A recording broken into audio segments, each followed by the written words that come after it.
जय मां काली। अब उस घर को तबाह होने से कोई नहीं रोक सकता। तुम्हारे हर आंसू, तुम्हारा हर दर्द, तुम्हारी हर आह का हिसाब देना पड़ेगा उन्हें। मेरी तांत्रिक शक्तियां उनका जीना मुश्किल कर देगी। आज काली रात उस घर पर अंधेरा बनकर छा जाएगी, जहां सिर्फ घुटन होगी, तकलीफ होगी, चैन की सांस नहीं ले पाएंगे वो लोग। और वो वंश, उसने तुझे अपनी जिंदगी से बेदखल कर दिया, मैं उसे दुनिया से बेदखल कर दूंगा।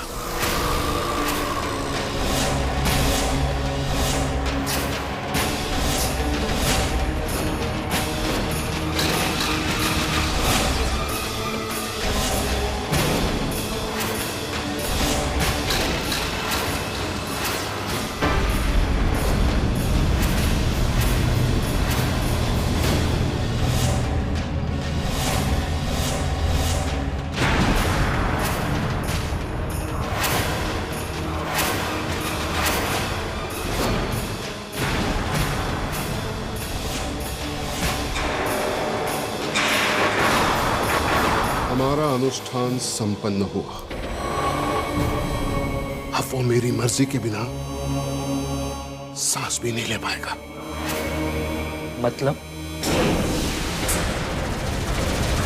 मतलब वंश और उसके परिवार की जिंदगी मेरे वश में है। अब मैं उन पर ऐसा जुल्म करूंगा, इतना तड़पाऊंगा कि वो लोग अपने लिए मौत की दुआ मांगेंगे। मौत से भी बदतर कर दूंगा उनकी जिंदगी। फिर जिन हाथों ने नताशा को बेइज्जत करके घर से निकाला था, वही लोग अपने हाथ फैलाकर उसके सामने भीख मांगेंगे, गिड़गिड़ाएंगे, और मैं उन्हें तुम्हारे सामने घुटने टेकने पर मजबूर कर दूंगा। वादा है मेरा।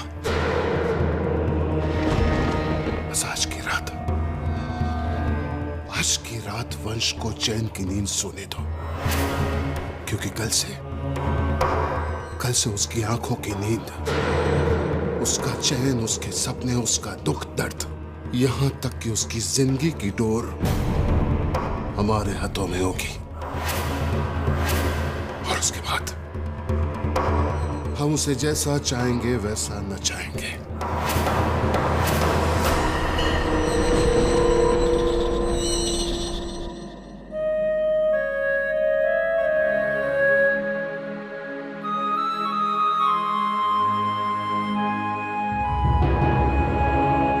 मैं नताशा से बहुत प्यार करता हूँ वैष्णवी।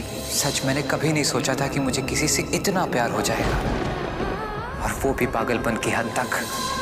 लेकिन यही सच है, मैं नताशा को बहुत दिनों से चाहता हूँ, लेकिन आज तक उसे अपने दिल की बात बताने की हिम्मत नहीं जुटा पाया।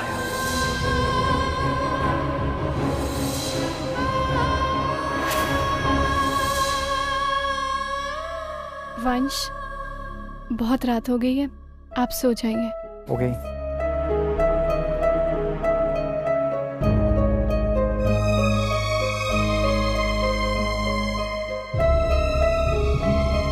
अरे वैष्णवी, तुम कहाँ जा रही हो? जी, गौरी के पास। वैष्णवी, क्या अब भी हमारे बीच दूरियां हैं? हमें इन दूरियों की अब आदत सी हो गई है।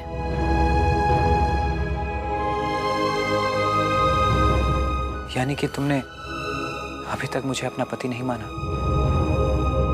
मैंने तो मान लिया है, लेकिन ये मन मान नहीं रहा।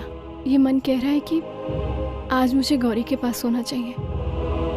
इसलिए आप सो जाइए, मैं चलती हूँ।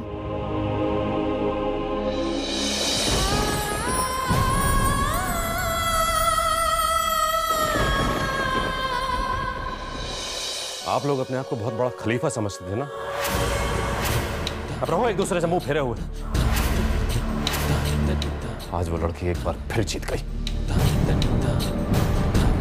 जिसे हम भोली सी, मासूम सी, सीधी सादी गाय समझते थे, उसी लड़की ने हम सबके सामने ऐसे इंसान पर अपना जादू चला दिया जो उसे अपनाने तक के लिए तैयार नहीं था। अरे तुम लोग तो इतनी बुरी तरह हारे हो ना कि कोई और तुम्हारी जगह होता तो चुल्लू पर पानी में डूब के मर जाता। आप कितनी डींगे मार मार कर आपने अपने प्यारे से मुन्ना भैया को यहां बुलवाया था ना, वैष्णवी को निपटाने के लिए। क्या हुआ? उल्टा वैष्णवी ने आपके मुन्ना भैया को ही निपटा दिया। और तो और उनकी सहेली संस्थान में की हुई सारी कारस्तानियां ना अब प्रेस तक पहुंचेंगी। हमारे घर की प्यारी सी मासूम बच्ची गौरी अब वो भी सहेली संस्थान के खिलाफ बोलेगी और आप लोग कुछ नहीं कर पाएंगे। नहीं मोक्ष, पापा जी ऐसा नहीं होने देंगे। वो हमारे परिवार की इज्जत इस तरह उछालने नहीं देंगे। उन्होंने हमें पहले भी पुलिस और मीडिया से बचाया है और आज भी बचाएंगे। वो इस परिवार पर आंच नहीं आने देंगे। हो गए शुरू। जहां मौका मिलता है आपको अपने पापा जी का गुणगान शुरू कर देते हैं। अरे इस तरह से दिन रात पापा जी के नाम की माला जपने से तो कहीं अच्छा है अपने पापा जी की तारीफ में एक चालीसा लिख दीजिए ना, शील कुमार चालीसा। संयुक्ता, तुम पापा जी की बेइज्जती कर रही हो। देखा मोक्ष भैया, इतना सब कुछ हो गया लेकिन इन्हें अभी तक भी अपने पापा जी के मान सम्मान की चिंता है। मेरी मानिए इस बहस का कुछ भी नहीं फायदा है क्योंकि गौतम की दुनिया तो पापा जी हैं। ये आज भी इस उम्र में अपने पापा जी के बिना एक कदम नहीं चल सकते। उनकी उंगली पकड़ कर चलना चाहते हैं। मन से दूध मुँह बच्चे हैं ये। संयुक्ता, एक बार सोचकर तो बोला करो कि कौन सी बात किसके सामने कहनी चाहिए। तो आप भी बिना सोचे कभी कुछ कर लिया कीजिए।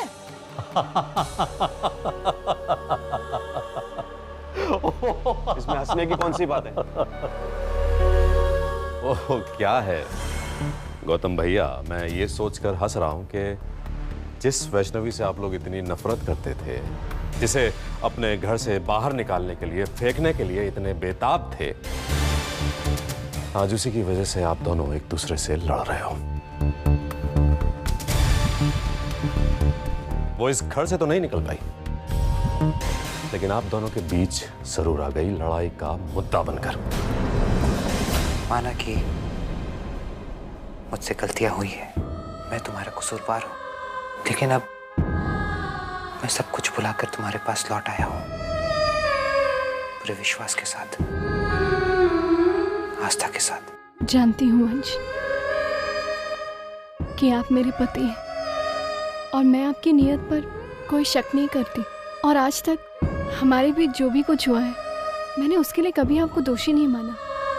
वंश, आप मेरी नजरों में बेकसूर हैं, लेकिन मैं समझ सकता हूँ वैष्णवी, उन बेहिसाब रातों में जो अनगिनत आंसू तुमने बहाए हैं, उन्हें सूखने में थोड़ा वक्त तो लगेगा। उन गीली यादों में तुम्हारे अकेलेपन का निशान अब भी ताजा है, उन्हें सूखने में थोड़ा वक्त तो लगेगा।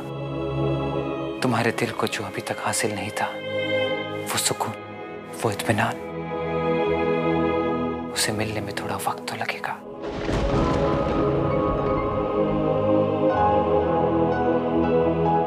कोई बात नहीं, कल तक तुम मेरा इंतजार करती थी, अब मैं तुम्हारा इंतजार करूंगा। मुझे यकीन है कि जिस तरह तुमने अपने प्यार से, विश्वास से, सच्चाई से मेरा दिल जीता है, मुझे यकीन है कि मैं भी तुम्हारा दिल जीत लूंगा। तुम जितना चाहे उतना वक्त ले सकती हो वैष्णवी, मैं तुम्हारा इंतजार करूंगा। अब हमारा ये रिश्ता एक कदम आगे तभी बढ़ेगा जब तुम खुद मेरा हाथ थामकर मेरी जिंदगी की राह पर चलने की रजामंदी दोगी।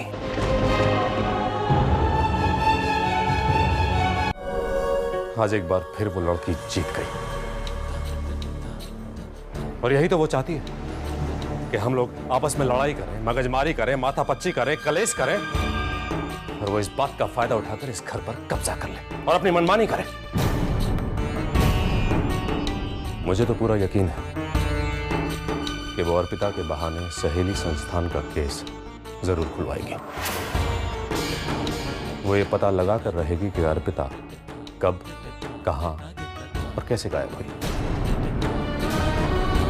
और उसका सहेली संस्थान से क्या रिश्ता था। और जब तक वो ये पता नहीं लगा लेती, वो रुकेगी नहीं। इसलिए कह रहा हूं, अब भी वक्त है, संभल जाओ और उस लड़की को ये सब करने से रोक लो, वरना कहीं ऐसा ना हो कि वैष्णवी को घर से निकालते निकालते तुम दोनों खुद सड़क पर आ जाओ।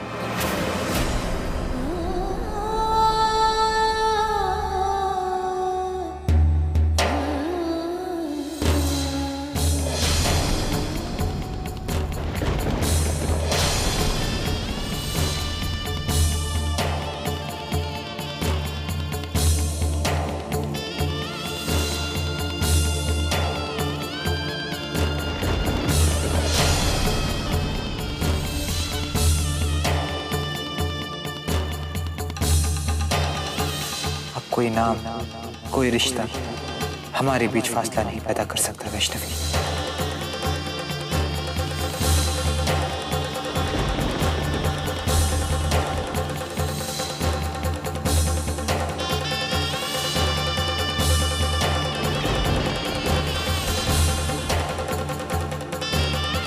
आज इसी की वजह से मैंने प्यार के सही मायने को समझा है। इसी ने मुझे सिखाया है कि सच्चा प्यार क्या होता है।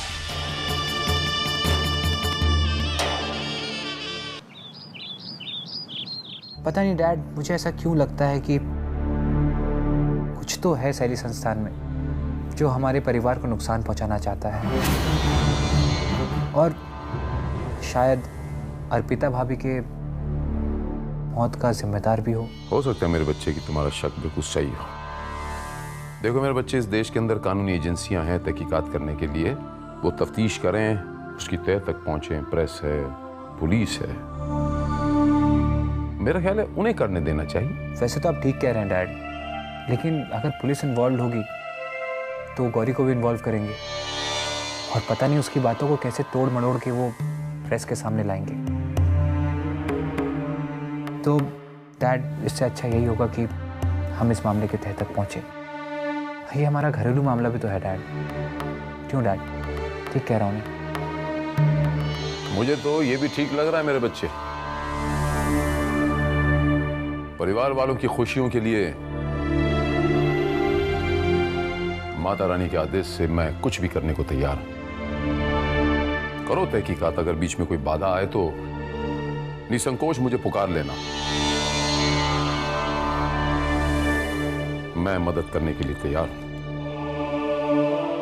थैंक्स डैड, मुझे मालूम था कि आप मुझे इजाजत दे देंगे। Thank you once again. Mata Rani सबका भला करेगी। जय माता दी। जय माता दी।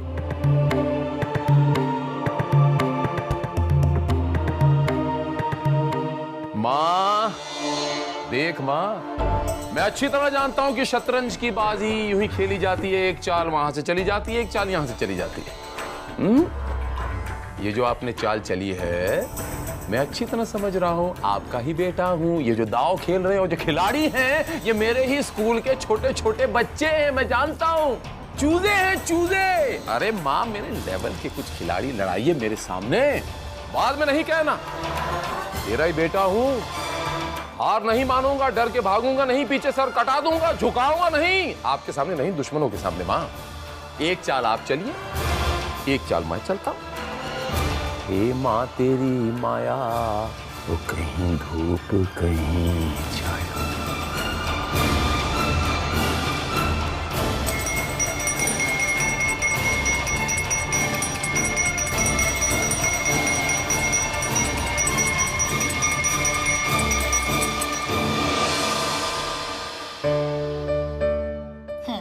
चलो, हो गई तुम तैयार। थैंक यू चाची। थैंक यू किस लिए? क्योंकि आप मेरे साथ रात को सोई। दादी कहती है कि मैं बड़ी हो गई हूँ, मुझे अकेला सोना चाहिए, पर मुझे अकेला सोने में बहुत डर लगता है। तुम्हें आज के बाद डरने की कोई जरूरत नहीं है। मैं हूं ना, मेरे होते हुए तुम पर कोई आंच नहीं आ सकती है। ये मेरा वादा है तुम्हारे साथ। तुम्हारे तुम्हारे चाचा की तो मैं चाची बनते बनते बनूंगी, पर पहले मैं तुम्हारी माँ बनकर दिखाऊंगी। मतलब? इधर आओ। मतलब ये कि मुझे नहीं मालूम था कि तुम्हारे इतने छोटे से दिल में इतने बड़े बड़े दर्द हैं, वरना मैं हमेशा तुम्हारे साथ ही सोती। आज से तुम मेरी अमानत हो, और देखना मैं तुम्हें हमेशा अपने दिल के करीब रखूंगी और ऐसे ही बड़ा करूंगी। और हाँ, तुम्हें आज के बाद कोई नुकसान नहीं पहुंचा सकता, सच्ची। वैष्णवी, लगता है तुम्हारे चाचू बुला रहे। चलो तुम यहाँ आओ और जल्दी से एक खत्म करो। मैं अभी आई। वैष्णवी। क्या हुआ वंश? वैष्णवी, मैंने डैड से बात कर ली है। उन्होंने हमें शहरी संस्थान में छानबीन करने की इजाजत दे दी है। सच? हाँ वैष्णवी, एक्चुअली डैड भी यही चाहते हैं। अब देखना वैष्णवी, बहुत ही जल्दी इस रात से पर्दा उठ जाएगा। देखे तो सही, वो कौन है जो शैली संस्थान की आड़ में हमारे परिवार को नुकसान पहुंचाना चाहता है।